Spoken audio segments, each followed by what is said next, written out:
Mhm. All right. Nice to meet you, Oksana. Can you start by telling me a little bit about yourself and what you do and how you came to be where you are today? Yes, so first of all, thank you for inviting me here. It's a pleasure for me to speak about psychology and emotional intelligence. This is something that I can talk for hours. So let me introduce myself. My name is Oksana Yusupova. I'm a registered psychotherapist in Canada. Uh, Uh, I have a master's degree in psychology, and I work with families, children, teenagers, and adults in emotional focused therapy. And I'm all about emotions. I lead workshops for children, for adults about emotions. I am writing right now a book about emotions. I have a lot of classes, courses online and in person for children, for teenagers about emotion and developing emotional intelligence. So this is something that I'm passionate about. It's a wow. way to talk about it. Nice, nice. So the goal of our conversation today is really to get to an understanding of what emotional intelligence is, especially for children, and get to understanding how developing emotional intelligence in children, will help us in raising future leaders, children that, that build a legacy that a civilization will be proud of. So I think that the first place we'll start would be, defining what emotional intelligence is. What does emotional intelligence mean? Mhm. Yes, and it's good to understand. Sometimes I ask people, "What do you understand?" When I talk about emotional intelligence, and what I see, people uh, see it differently than I see. Mm. If you don't mind, can I ask you, what do you understand about emotional intelligence? Yeah, yeah, definitely. I think that I mix up, or I think there's a big overlap between emotional intelligence and social intelligence. And I think emotional intelligence is the ability to navigate our own emotions, especially in relationship with our social environment, without being overwhelmed by it. I think that a lot of times there are two categories, two extremes that people tend to fall in, and they're either emotionally distant and unavailable, and they're not aware of a lot of feelings that might be going on. They either bottle it up, or they're not just aware of having these feelings, and it feels alien to them to have feelings. And another set of extreme are people who feel their emotions so intensely that it overpowers them, and they're not able to function, not able to navigate through life. And emotions often tend to occur in a social environment, relationship to other people, relationship to our aspirations, our dreams, and failure and winning. So being able to navigate these things and maintain balance. And by balance, I don't mean always being in the middle, but uh, appropriately shifting, based on the situation. So there's a place to mourn, a place to grieve, and you grieve when you need to grieve, but you don't grieve too much. You know, there's a place for joy and a place for happiness, and you show happiness, and you're able to deal with happiness without, going overboard and losing control, or making bad decisions because you're overjoyed. So that's emotional intelligence for me. I really love your explanation. What I very often hear from parents when I ask them about emotional intelligence, I hear this type of answers. I want my child to be positive. I want my child to know how to control anger emotion. So it's more about control and more about stay positive. Mm, But it's not what I see, and this is not what is important.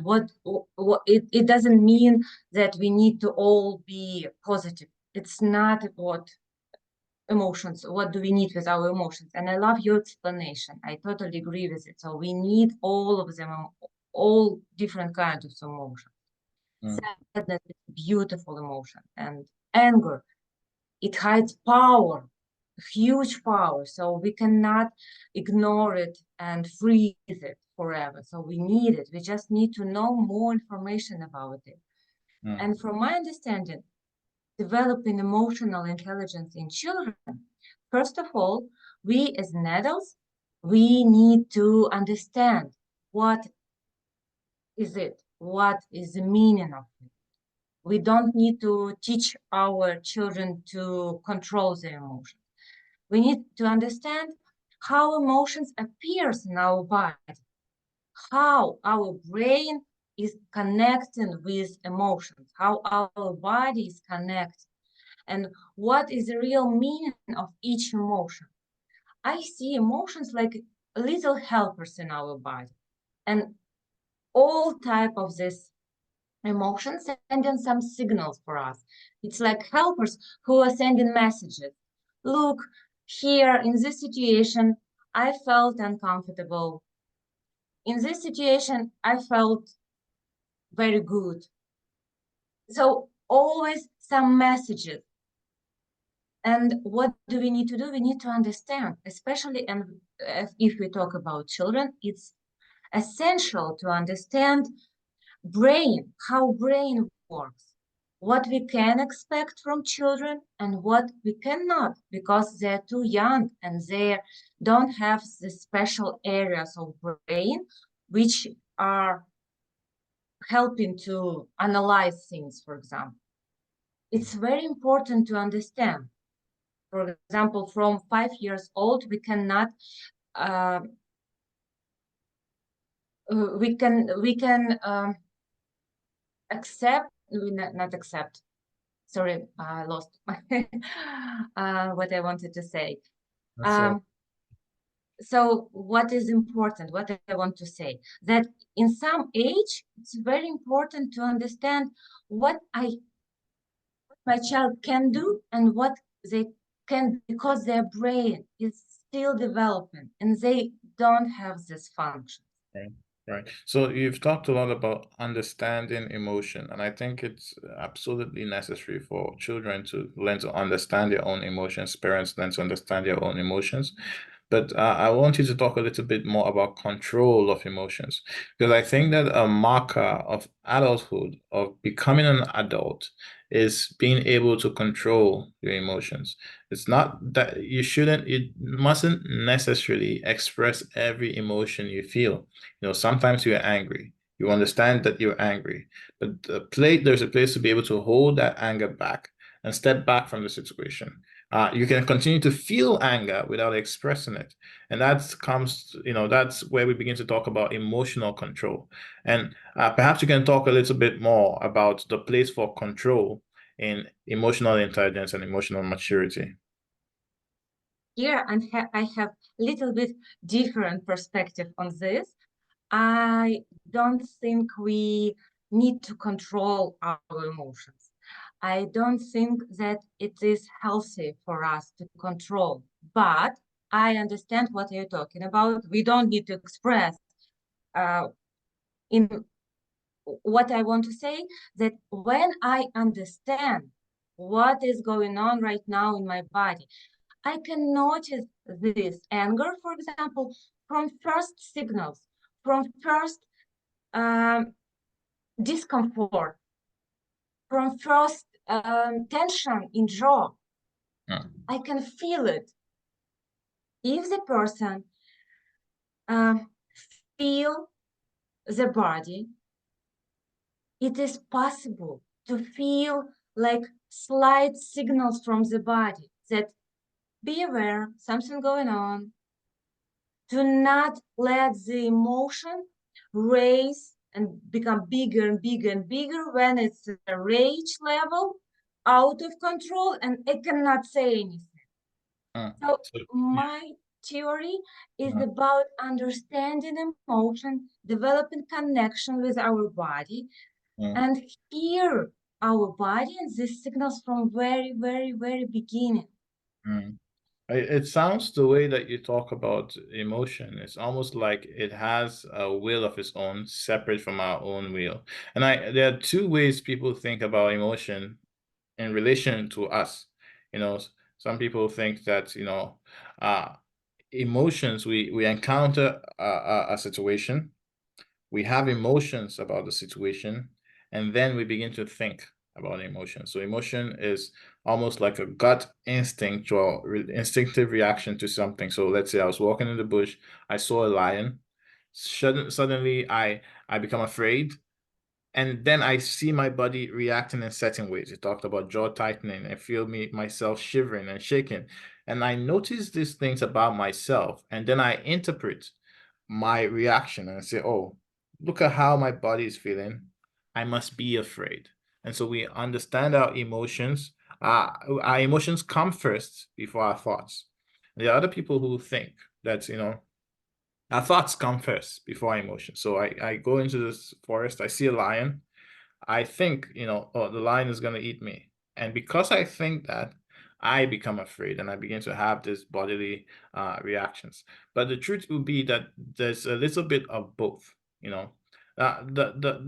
the consequence of thinking that, our thoughts affects our emotion, the implication of that is that by changing our thoughts, we can change our emotions. So that brings us back to control. Do you think that there's this, feedback between thoughts and emotion or any other system and emotion that by modifying one, we can modify the other? And the reason I ask this is because as human beings, we have the ability to appreciate when our emotions are the word I want to use is inappropriate. There are such things as inappropriate emotions. I have a friend. My friend is succeeding. I have a feeling of jealousy and envy. You know, my friend has done me no harm. There's nothing wrong. But naturally, in human relationships, we end up sometimes feeling inappropriate emotions. And so are we slaves to these emotions, or is there any way that we have power over them? It's very interesting to talk with you. I really love your perspective in how you see it and the theories that you shared with me. Uh, I see all emotions like our little helpers, all, everyone, everything. For example, envy. Why it's an appropriate emotion? I understand why it's in society. But from psychological perspective, envy means I really want this. I want this success in my life. And this is the point. This is where we need to put our attention and talk to ourselves. So I want to be successful. So maybe my body, my brain show me these signals that you want this too, because we are not jealous to everything, right? Some people see Tesla and they feel very angry about it. Some people, it doesn't matter for them. For some people, jealousy, it's a signal and it sends message to us. Look, you want this. And what do we need to do? Just hear our body, like speak to our body. So you think I want to be successful, you want I to be rich, you want me to be rich, you want me to be in happy relationship. Okay, I will think about it. Then the person can accept it, for example, and then can change their attitude towards it. And Mm, of course, our thoughts and emotions are connected. In our brain, we have amygdala, and amygdala reacts when we face some situation. mm, But there were a lot of scientific uh, experiments that prove that real situation impact us to feel some emotions. And the mm, same if we imagine the situation. If I imagine that something's going on and I can feel the same fear as I see a lion in real life. mm. All right. I'll ask you one more question on this before I move on. There's still talking about inappropriate emotions. There's this German word, I don't know how to say it, is Schadenfreude. Is the joy we feel, we experience pleasure when another person suffers. And this would be an example of an inappropriate emotion. Much of comedy, for instance, much of things that we laugh at are often the suffering of others. If you look at, what counts, what people laugh at on the internet, the suffering of others. And beyond that, that's not necessarily Schadenfreude, but someone is being humiliated, someone is suffering, and we feel joy at it. Joy is a mismatch to the reality we experience in the world. And that's what I'll call an inappropriate emotion. So now you say that emotions are little helpers always. So how would you explain, how would that feeling be helpful in that moment for that person? I will give you an example from my real work with family, and I see the situation more often than I want to see when I lead a family session, and sometimes conflict escalates, and the child or one of the partners, if it's family couple session, can say, "I hate you," towards other, for example, child towards parent or one partner towards other, and express it with all words and emotion. Of course, it's an appropriate emotion right now. But when we see deeper, we can see that this person who says hate words really experiencing a huge pain inside. And they are saying these words not because they really think about it, but because they're suffering from this pain. And when I notice it and bring it to our session, that, when people say these words, they usually feel a huge pain at this moment. And the person just redirects their attention from outside to inside and see themselves, like, really, I feel pain. And now we can see what is really going on. Yeah. So if we dive deeper, Yeah. we can see that what is the reason. So Yeah. emotions appear in our body to send some messages to us. But if we don't hear them, they become louder and louder and louder. And when it's very louder, like fire alarm, Yeah. it's we cannot miss it. We cannot ignore it. We all hear it. And this is what's happened with us. It's like a huge level. Yeah. But and on this level, it's like red zone. On this level, it's very hard to manage our behavior. Yeah. And of course, in this situation, we need to stop, we need to control. But if we are developing emotional intelligence, we can notice this from very, very, very beginning. Yeah. And it Yeah. will be easier for us to manage life, to manage relationship. Yeah, I definitely understand what you're saying, that in many instances, in very, very many instances, emotions are signals of deep-seated problems that need to be fixed. I think we will just continue to disagree a little bit on the fact that there are no emotions that can be inappropriate because, like I pointed out, sometimes people we don't know, we have emotions towards them, we have joy when they suffer. Uh, you know, we emotions that are inappropriate, and perhaps when we tease this out, we might find that okay, that maybe it's deep-seated, but I'm not sure that that will be true in all the cases. The next question I'll have for you is, can you talk a little bit more about your experience outside Canada, comparing that to your experience within Canada? Because I've spoken to a lot of healthcare professionals, and they tell me, and I think it's been my experience too, that one of the big differences between practicing with children outside Canada, in Africa, where I come from, or in Canada is that there's a heavy mental health burden.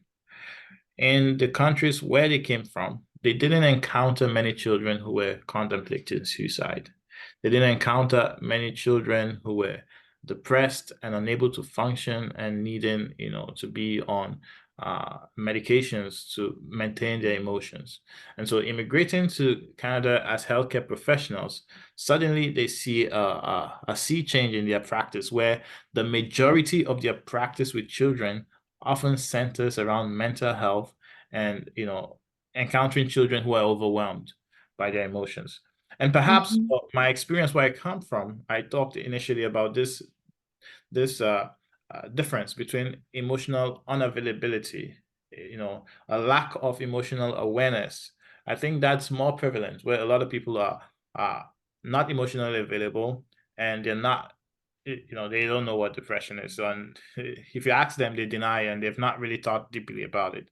And here I find a lot of people are very emotionally aware, but overwhelmed by these emotions and overwhelmed to the point where it impairs their function that they need support in order to continue to survive. So I want to know if this has been your experience too. Has there been any big difference in the experience of children in Canada and children where you come Mhm. Yes, a very interesting question. I start to reflect and really compare what's going on. I'm from Ukraine. I have master's degree in psychology, what I get in Ukraine. And I can see it's a very high quality of this degree, and I use this information what I get 20 years ago from my university. I still use it in my practice, so I understand how essential it was and that it was very helpful. um, I work as a child psychologist in Ukraine. I work with children. When I came to Canada, it was not very long time ago. It was 5 years ago. And what I see here, yes, I see that kids, teenagers, adults, they came to me and they already have diagnosis for them. It's very common to hear words stress or depression from 5 years old, from 6 years old. So I see it is like result from this mental health developing information that school try to send to children. However, I see like side effects, and the side effects, this is overdiagnosis, labeling, and what I see, teenagers especially, they it's normal for teenager to find some support, inner support for themselves to understand how to build their own independent life without when they separating from parents and when they're trying to build their own mindset. And they usually use some theories, some information from outside to use it like support for themselves.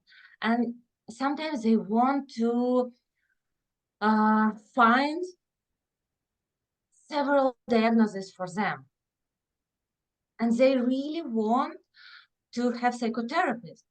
I hear it for very long time ago. It starts, and still when it is a child who wants parents to arrange the appointment with psychotherapists. So they, for example, can discuss with peers. My friend has psychotherapist and I want to. So, and all information from school, yes, I see difference. I see, but I don't know, is it different just in Canada or it's like world change? How many information right now we can find free in internet about uh, psychology? Hmm. My impression is Mm, that around the world, people are getting moving towards a direction away from emotional resilience around the world, but it's worse in Western countries that are at what we categorize as first world countries. It's worse here, and it's changing everywhere, but it's very much worse here. And for me, the question becomes, what is the reason for this? Do you think that the focus on mental health in general and having conversations about mental health is what we hear everywhere? Is this uh, maybe obsession? You can use that word. Is this obsession uh, taking away emotional resilience in children? I wonder what you think. Maybe it can be. Honestly, it's hard for me right now to say because I didn't see a lot of cases about it. I Mm, see this like science of it. mm, I see some situations, but I don't see it very often to have theory on it. mm, So, like how I said about teenagers, mm, children wants want to find some theories or some information that they can use in real life to based on it to be an adult. mm, They need some information. For example, wash your hand before eating, or how you need to cross the road. It's like simple rules, but they collect it and finding support from it when they try to be independent adults. right, right, right. So, So, and they're maybe looking for some this type of support to in mental health too. I have a daughter, she's a teenager, and she usually shared with me what information she saw from TikTok, for example, and it was surprise for me, but it is a lot of information about mental health. mm, I don't want to discuss right now quality on it, but still it's like a hot topic. mm. Right. So, from what I'm understanding, you're saying is that children are needing a framework, a structure for which they would experience the world around them. And they get this structure from their social environment, including the internet. And therefore, what would you say the parent's role is for building this structure for them? What's the parent's role in doing that? Uh, as I, as a therapist, are all about emotions. So my answer here is to parents' role is to save this connection with the inner self, with the emotion for the child. Because we were all born with high developing emotional intelligence. Kids feel adults, you know it. Sometimes the kid can cry with this adult, but can go to another adult. Children feel it. The children feel themselves too. However, while they are growing and from society, from parents, from system, from school, from daycare, from everywhere, everyone, all system is impacting how they grow. And what I see often that sometimes in age 8, 9, 10, kids can close this connection with their emotions and with their body. And they start thinking, analyze the world, and live only on cognitive level. And it's not healthy because our emotions not always something that not always distraction for us. Very often our emotions show us what our talents are, what I love, what I want, what is my passion. It's very important to be connected with our body. If we live only on cognitive level, only on mind level, it's very easy for people to be involved in manipulation because we can explain logically almost everything. People who are victims of scam schemes, there are people who are not feeling themselves, who just thinking, and they heard the logical story and they agree to it. But their intuition sends them signals, but they didn't hear, didn't notice, ignore it. So my point for parents that at the same time, when we are raising our kids, be careful and try to save this connection with ourselves, with help the children to save connection with themselves, with their emotions. Explain, because very often children think that if I feel angry, it means that I'm a bad person. My parents want me to behave in a good way, but they cannot do anything with me, so I'm a bad person. But it's not true. It's very important to understand that anger doesn't mean that you're a bad person. Anger tries to send you messages, and anger has a huge power. When I work with adults and they can accept the anger, after that, they can feel a huge flow of energy. Yeah. Okay. All right. So the next question I have for you is whether you differentiate between emotional resilience and emotional intelligence. Emotional Mhm. resilience and emotional intelligence. Do you differentiate between those two things? Uh, Good question. I need to think about it. So for me, I believe it's the same. Mm, When we are raising our emotional intelligence, when I am aware of my emotion, mm, I will be, as a result, I will be resilient. mm, I can cope with stress. I can accept help. I can manage my emotions. I can see, I can notice them from very beginning. mm, And as a result, I can be resilient. So mm, this life challenges not stopping me from going forward. Of mm, course, sometimes it can be hard, sometimes it can be challenging, but it's like a new experience. It's like a computer game.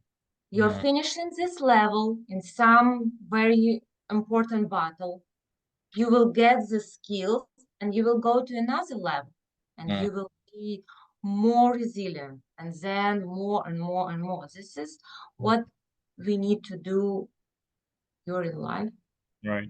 So one consequence of my view that there's such a thing as inappropriate emotions is that it means that I have an uh, uh, idealistic ideas of what appropriate behavior and emotions in certain situations are.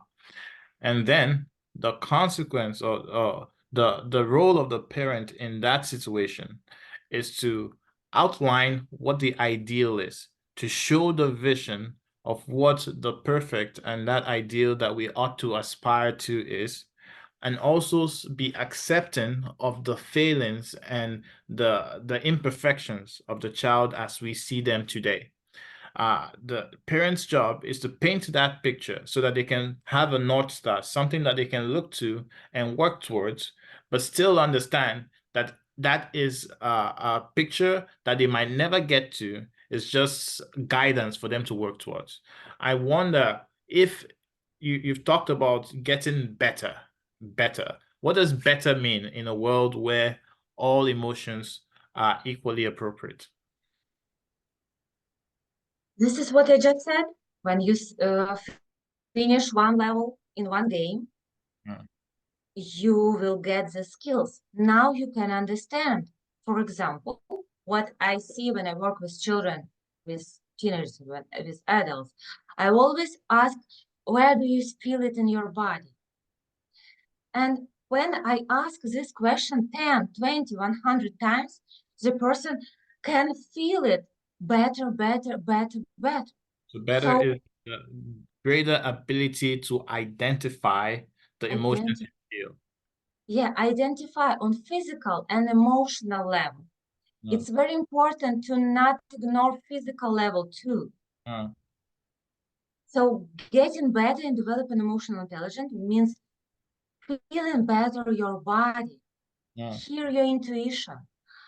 I heard so many stories and I experienced this type of situation in my life too. For example, when I plan something, but then I had this slight feeling that no, I don't want it. I didn't uh, pay attention to it. I didn't analyze. I didn't discuss why I didn't. I changed my decision. But then, in one day, in 1 hour, the situation changed, and I realized that it was good that I changed my plan and I didn't went, for example, for this event. mm, It's like developing your connection with your body, and you can hear yourself, you can hear your intuition, you mm, can feel the slight impulses in your body. And when you understand theoretically what emotions are, when you understand how your brain works, when you understand how your nervous system works, how it appears in your body, and when you can understand levels, all emotions has levels. It starts from low, and then if we ignore it, become bigger and bigger and bigger and bigger. mm, So we can notice changes from very beginning, and we can navigate it. And then the person can be more resilient, can face challenges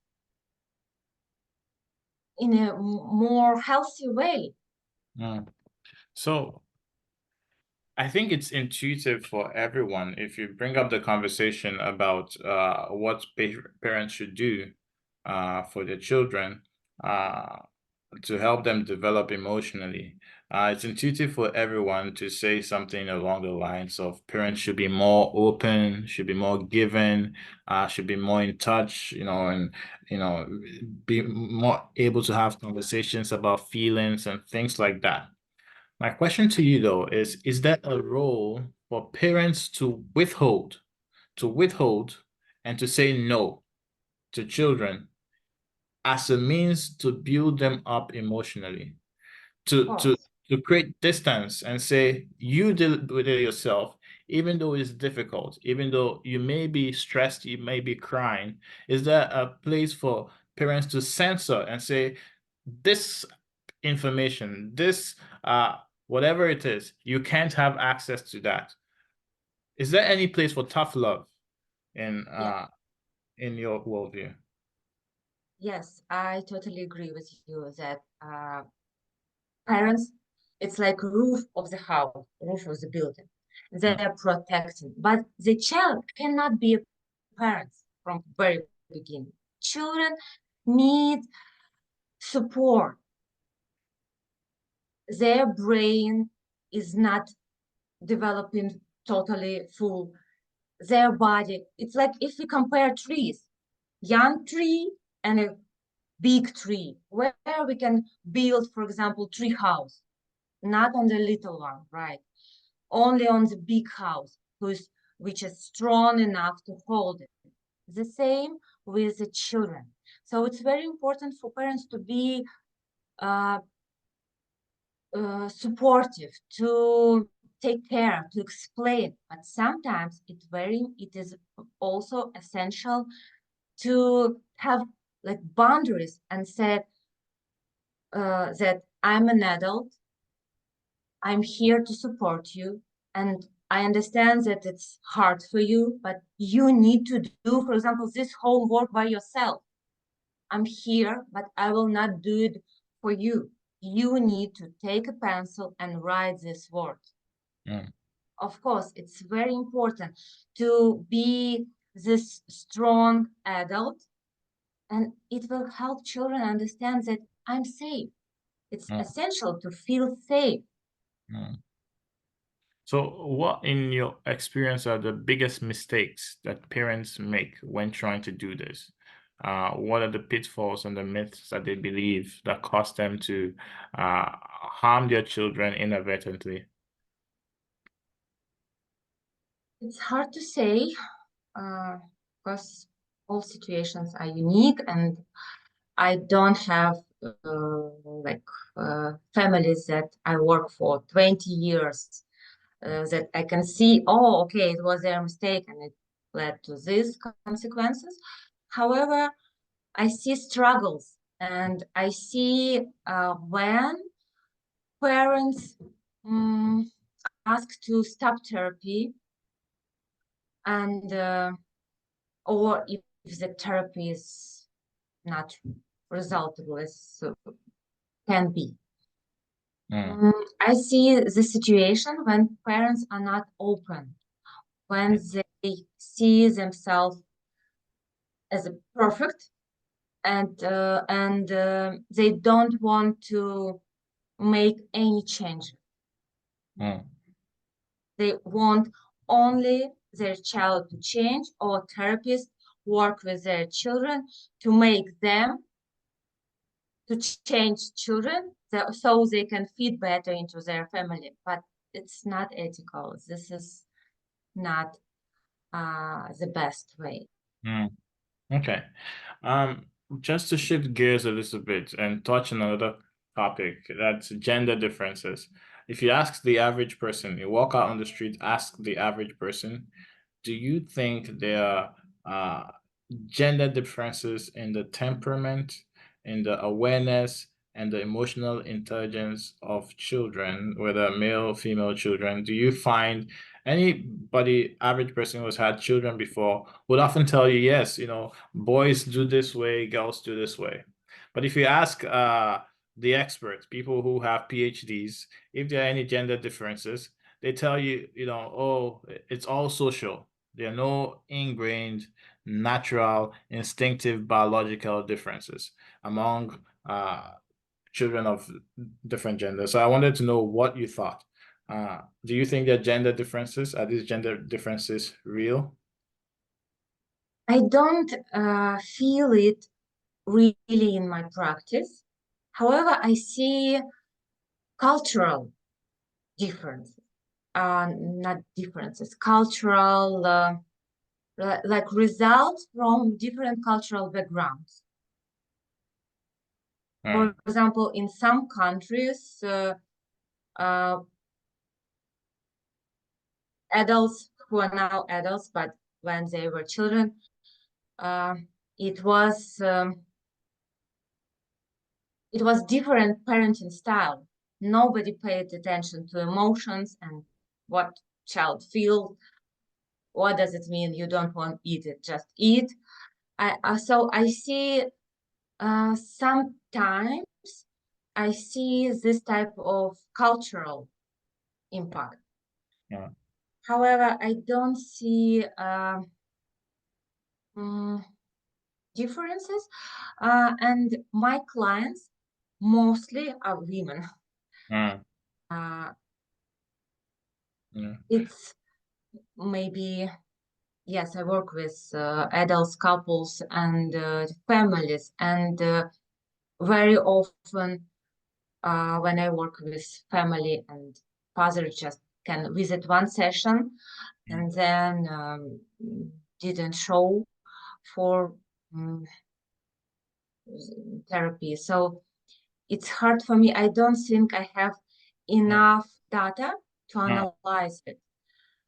So why do you But think this difference between people who are educated on the subject, such as yourself, and the average person exists? Because, like I mentioned, if you go on the street and you ask any mother or any random person who hasn't doesn't have a master's degree in psychology or a PhD in neuroscience, they'll tell you, "Oh, my boys and my girls are distinctly different, and in my interaction with boys and girls in the world, I notice observable distinctive patterns." But why do you think that the average person sees these things as differences, but people who are experts in the field don't seem to appreciate them? I understand that they can see it, Mm, but honestly, in my practice, I don't see this like very vivid mm, differences. mm. Okay. Okay. Because I think so. First of all, why you asked why they see it. First of all, like social media, what we can see from film, movies, from what they hear from friends, and what sometimes parents ask me, tell me, is my child behaves well for this age, because I have only one child and I don't know with whom do I need compare. And I see a lot of kids every day, a lot of adults, a lot of people every day, and I see like um bigger group, and I can see these differences. So I don't know what to say. So I Mm, believe social media mm, and impact mm. stigma.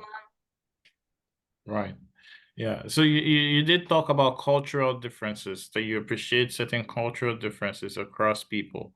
And I think that's an interesting point about the social dimensions of emotional expression. And for many people, emotion is reality. One word that a lot of people use today is trauma. Oh, I experienced trauma. I've worked in prison before. And working in prison, you'll see a lot of people who tell you about your childhood trauma, right? And coming from where I come from, much of what they have experienced, people where I come from would not call that trauma.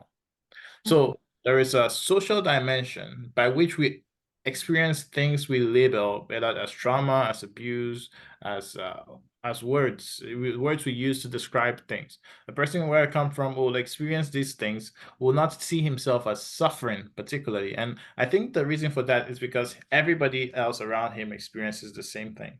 And a person who comes from a place where a place of abundance and where access to things are plentiful, sees himself being deprived of certain things and other people around him having those things and thinks of it as trauma. So I wonder if you could talk a little bit about this social dimension. There've been studies, for instance, that show that people who have uh, nice houses, but their house is not the nicest house on the street, are less happy than people who don't have so nice houses, but they live in communities where their houses are the average or better than the average. So, can you talk a little bit about this social dimension of of trauma, of emotional deprivation, and of the ways in which we think about our childhood and the way children think about themselves in their relationship to the world? mhm. Yes, and when I studied trauma approaches, I remember how our professor said that not every child who is experienced trauma will Mm, be traumatized. mm, Not every child who faces difficulties will be traumatized, mm, because this traumatic situation goes on their mental health, on their abilities, on the situation, if they were supported or not, what was the situation. It's like so many factors impact on the child. And when I work with children again, I see that sometimes this child experiencing terrible situation. However, I don't see, I see them more resilient mm. than others. Okay. So, I see like it's mindset, maybe mindset of this social environment where they live. mm, Again, if they're a supportive adult, they can arrange huge support for children who face terrible trauma, and mm, they will help them, and the child will go later in life more healthier. Mm. All right. Before we wrap up, I just have two more questions. What are your views on spanking and corporal punishment? What do you think about, you know, uh, punishment in general and spanking in specific? Mhm. So what does it mean, punishment? Mm, Why parents use it? Again, I'm going back to emotions. mm, If the parent cannot um, cannot uh, be visible for by children, they start raise their voice. mm, If the parent is not what to say, I'm thinking what's the correct word here. Maybe not very confident in mm, their parenting. And if they don't feel themselves like authority or strong adult, so they will use yelling, screaming, and they can, if this doesn't work, they try to use power, so they can use, then they use punishment. mm, Uh, of course, I don't see it's a healthy way. And what I see here, that it's very important for parents to understand it, to notice that I'm yelling right now because I don't feel power, and my children emotionally stronger than myself. mm, And in this case, I need to take back my power. And then parents use this time. So if I work with parents on this parenting approaches and mm, yelling, for example, we work on how they see themselves in parenting. And we are building this support, working with negative beliefs, why they see themselves such a weak in mm. this role. And Okay. then when we change their attitude and they change their feeling in this role, when they accept that, yes, I'm an adult, I'm a strong adult and have a right, I have a right to be a parent for my children. So they will not use punishment, even screaming and yelling. Mhm. Okay. So, what would be your top 5 tips to parents if you wanted to give them a guide to raising emotionally intelligent children? What would be your top 5 things you tell them? Mhm. First, read more about emotional intelligence. Read more about emotion. Read different articles, read different books. Try to understand the nature of emotions.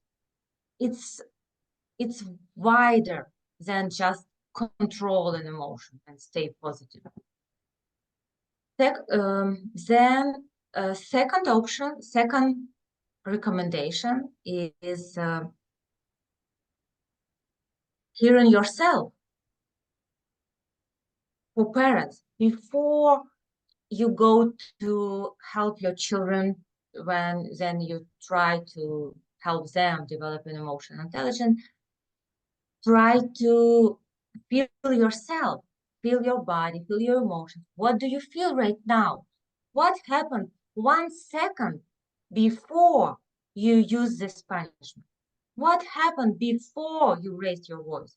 What happened 1 second before something triggered you? What emotion did you feel in this situation with your children? Third, it will be try to look deeper. If you see your child is angry right now towards you, try to separate it like masks, different masks, and look deeper. What is really bothering your child? Maybe they feel alone. Maybe they feel scared. Maybe they have anxious thoughts. Maybe they experience some traumas right now. So try to separate first things that you see and see deeper. And then, fourth, it will be helping your children to raise their emotions. Talk with your children about emotions. Watch some videos. I recommend to see it before by yourself. Some video, a lot of good videos you can find on YouTube. You can read books. Maybe my book will be useful. So I will be happy to share it with you too. So try to speak with your children about emotions. Ask them, I see you are very angry right now. Share your emotions, like use this emotional vocabulary right now. Because children, they don't have a huge vocabulary. They can say, I hate you, even if they feel rejected, or even they feel alone, or even they feel bored. They don't have a huge vocabulary. And the fifth will be playing emotional games, using emotional cards or different games with your children. For example, play games when you use cards and you need to show your expression and then say to other player, I see you are very anxious right now, for example, or I see you are happy. This type of game, again, will help their brain to be used to use these words in real life, to help them understand that it's okay to talk about emotions. It's okay to see, and you will help them make their emotional vocabulary bigger. Thank you so much, Oksana. It's been wonderful talking to you and sharing your wisdom with the audience. I'm sure a lot of people will learn a lot from this conversation, and I'm always happy to talk to you more and talk to you again. It's been really, really a pleasure. Thank you so much. It was a pleasure for me too. I love your question. You helped me to see wider, to think, to reflect. I prepared some plan for today. However, you helped it, you made your questions, made this conversation deeper and with more essential details. So thank you so much. It was a pleasure for me to speak with you. Wonderful, wonderful. We'll be looking forward to your book coming out, and then I'll be sure to share it in my platform. Yes, thank you. Sounds very excited. Okay.